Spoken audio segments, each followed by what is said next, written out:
Hi everyone, my name is Jesper De Jong and welcome to my course Spring Integration, Monitoring, System Management and Debugging.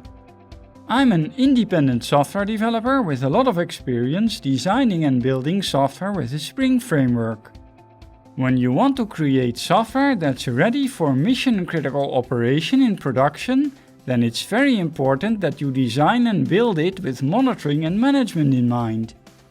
This will help you greatly to quickly and effectively deal with disturbances once your application is out there.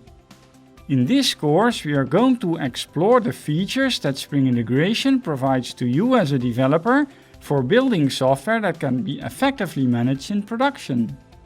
Some of the major topics that we'll cover include managing your application with Spring Boot Actuator, using Micrometer to record application metrics, managing and controlling your Spring Integration application via JMX, and using Spring Integration features for analyzing and debugging.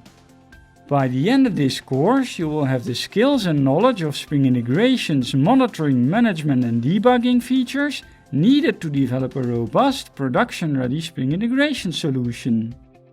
Before beginning the course, you should be familiar with the core Spring framework and the basics of Spring Integration. From here, you should feel comfortable diving into more advanced Spring framework and Spring Integration subjects. I hope you'll join me on this journey to learn more about Spring Integration with the Spring Integration, Monitoring, System Management and Debugging course at Pluralsight.